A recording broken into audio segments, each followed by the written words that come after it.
Joining us on the phone from AL.com, of course, is Josh Bean. Josh, good afternoon. How are you, bud? Doing great. Hope you guys are well. We are doing great. And Josh, I saw you last Thursday at the North Central Alabama Media Day, as we had all 8 schools here in the county representative, as well as ClayChalkville and Boaz, and some interesting quotes. ClayChalkville, one stat that was thrown out that I kind of had forgotten about, 29-1. That's a pretty good ClayChalkville team coming back this year. Yeah, I mean, you look at that team, and you start with Nico Collins, their wide receiver. You know, they don't have a lot of guys coming back on that offense. I think that, you know, he's been a big play guy throughout his career, but now this is really his team. Certainly, his offense will be a new quarterback. Ty Pigrome had such a fantastic career there. Has moved on to Maryland, so it'll be a little different, but you know, you don't win 29 out of 30 by accident. I mean, It means you got a lot of good players, and you know, I think they'll still be really good. It'll be interesting to see how they play early in the year with the new quarterback, but you know, they looked really good at times in the 7-on-7 summer session, and now we'll add linemen and see how they do when we get to the 11-on-11 play. Before we start talking about some of the other classifications, 6A and 7A, one school I kind of want to ask you about is one that's year in, year out. It's going to be in contention for the state championship, and their head coach, of course, used to be at Aniata, that being Josh Niblett at Hoover. What do you expect from Hoover this year?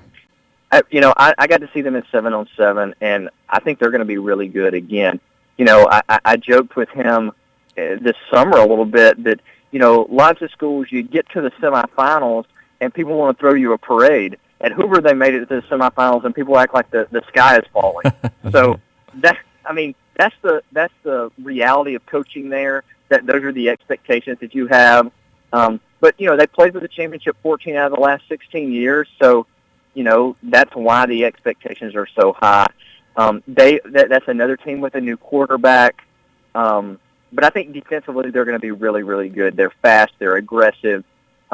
I think that side of the ball will really test a lot of opponents. But I expect them to be really good again. I think that you know, you look at the success that he has had and that Hoover's had. You put them together. It's not like they forgot how to win. You know, last year when they lost that first regular season game against Spain Park, I think people there was sort of that sky is falling type mentality. What's happening? Well, it was one game, and I think that, you know, they certainly learned some things about themselves and their team last year, and like everybody, you reevaluate that. But I expect them to be very good and a contender again.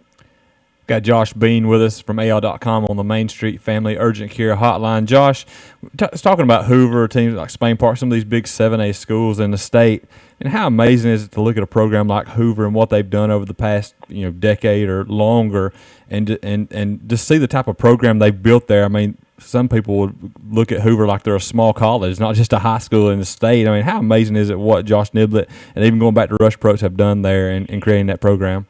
Yeah, you know, and we see this on the college level. I mean, you hear people talk about Nick Saban, for instance, about how good he is at building something. But it's exceedingly difficult to keep that going, particularly when you inherit something. When you see what Josh Niblett's done at Hoover, I mean, he's done it a slightly different way than Rush Probst did. He's been himself throughout his career there. But, you know, he took over where the program was at this huge soaring height, and he's kept it there.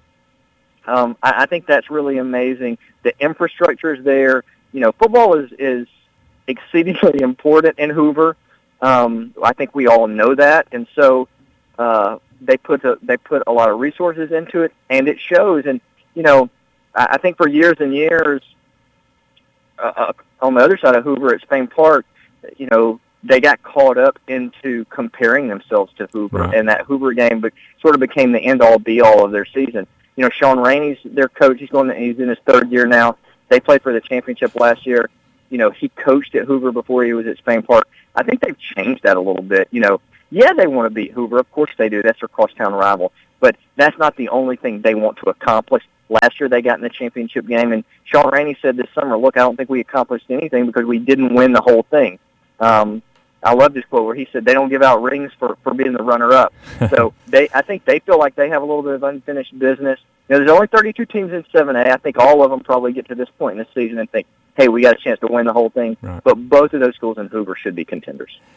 Josh, when you look at the upcoming year that we have in high school football, and we talked a little bit about ClayChalkville's returning players, some of them that they had. When you look at the overall high school talent across the state, who's some of the guys that jump off the list for you that you're looking forward to see what they do this year? Yeah, in this class, this 2017 class, it's a really deep group of players.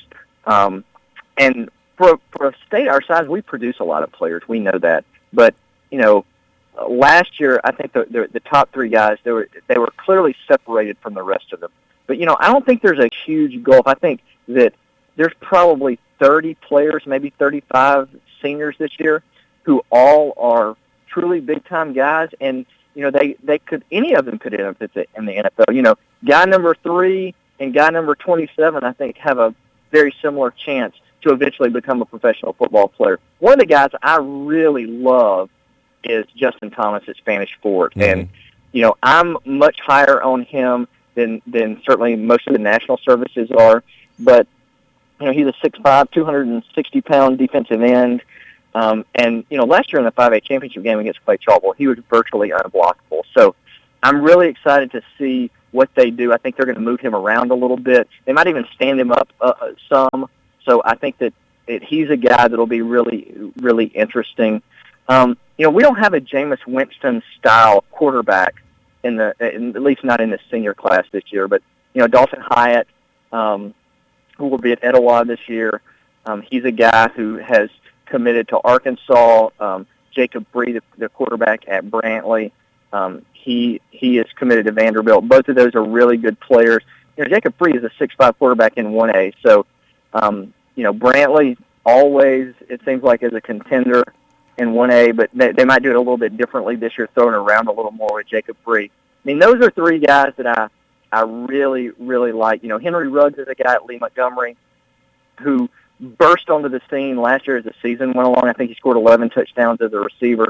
But he is an elite athlete. I think last year there was a basketball game where he had 7 dunks. So wow. he can do some things athletically that maybe other 6 foot, 175-pound receivers can't do. And when you have that kind of explosiveness, it makes every play really exciting for fans. Josh Bean joining us on the Main Street Family Urgent Care Hotline from AL.com. Josh, you were out here last Thursday at the media day. What are some things you took away from the coaches after they got through speaking? Well, I'm always interested in those media days, and it was great to be at that one. I think that one of the things you get a chance to do is, you get a chance to see players and coaches in a slightly different environment, mm-hmm. and sometimes they let their guard down a little bit. I was really, obviously, Boaz being there. Yeah. That was really powerful. Hearing him talk about his cancer being in remission. That was clearly a highlight. But I was just struck. I'm always struck by this every year. I don't know why. It shouldn't be a surprise to me. But I love how optimistic everybody is. I love that everybody's 0-0 and everybody feels like, hey, we tried to learn from what happened last year and we're going to try to apply that and be better this season. Always like that. The young coach at Appalachian, an Aniana graduate, a guy who played for Josh Niblett, I was just really impressed with him. I think that, usually there's not a coaching change unless things aren't going great, and that's a small school that did go 1-9 last year. But, the enthusiasm that he brings to that, I think it has to rub off on the players. And, I think a lot of what he's doing is emulating a lot of things that he saw Coach Niblett do at Aniana. And, we know that Josh Niblett template is certainly one of success. Josh, reading your article, I believe it's from this past Sunday on AL.com, entitled, "Why Do High School Coaches Feel Comfortable Saying I Love You?" and interviewed guys like Coach Zach Jones at Appalachian, Josh Niblett, and Don Jacobs from here in Aniana. I thought it was a really well-written article, enjoyed reading it. I was going to see what inspired you to write that article. Well, we, just like you guys there in Aniana, in Birmingham, the local coaches association sponsors a media day. Actually, there are enough teams in Metro Birmingham where we have to split it into 2 days. Mm-hmm. And over the course of that, it sort of became this theme. Lots and lots of coaches talked about, the need to get your players to trust them, and the best way to do that is to make sure that those players know that you love them. And so over the course of that, I thought, this is really a theme. These I'd heard a lot of coaches individually talk about that, but when you see them, there's a new coach coming through every 15 minutes, and virtually all of them are touching on this subject. It was clearly a theme, and so I thought, hey, I think this will be interesting to look into. I talked to a few coaches in more depth about it. And, I'd like to think it hadn't been that long since I was in high school, but the truth is that's been more than 20 years now. And, even in the early 90s when I was still in high school, I don't ever remember hearing a coach say that, not to me, not to a teammate. And so, and most coaches agreed with me that this is a relatively new phenomenon, that even 40 years ago or 60 years ago, that while coaches did love their players, they very rarely verbalized it, and that it was sort of this understanding. But now, more and more coaches feel comfortable saying it, making sure that their players know it and understand it, and just talking to coaches about the reasoning behind that. But the biggest thing was, I think they want players to trust them, and they see that loving relationship as a bridge from that player-coach to more of a mentoring, lifelong relationship. And so I thought that was really interesting. It was fascinating for me to talk to different coaches about how they do it and why they do it. You mentioned Don Jacobs. I asked him about it, and he said, he's as old school of an old school coach as we can get in our state now. And he said, yeah, I say it. And he qualified it. He said, I don't say it every day. I say it when I think it's needed. But even when you think of a guy who played for Bear Bryant making that turn and saying it to his players, I thought that was notable. Josh, one last question for you. How long have you been at AL.com, and what's one of your future projects you're working on right now? Well, it's I've been here about 10 years now.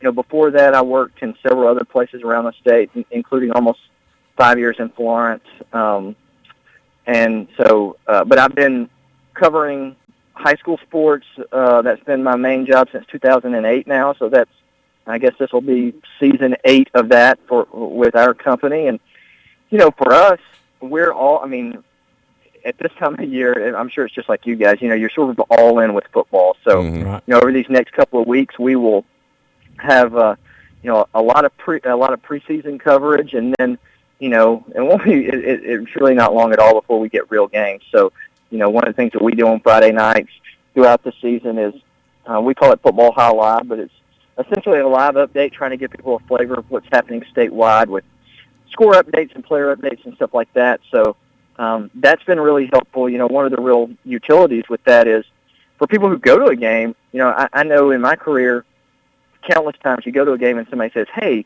what's happening at this other school? And you're there, you don't have any idea, but what this allows people to do is pull their phone out, check out what's happening, put their phone back in the pocket, and maybe 10 minutes later, 30 minutes later, they can go back and see if there are any new developments. So we hope that it's a service that we hope even people who are at a game, people who are in a high school stadium can find helpful. Well, Josh, we do appreciate you coming on with us, and we look forward to talking to you in the future. Always enjoy it. Thanks for the time, fellas. Thanks, Josh. There's Josh Bean of AL.com, and great interview. Oh, man. Fantastic stuff there for high school football fans. Kind of good to hear about Hoover and Josh Niblett, what to expect from them, and some of the top players in the state of Alabama. Absolutely. So coming up next, we're going to talk some more college football, and then at the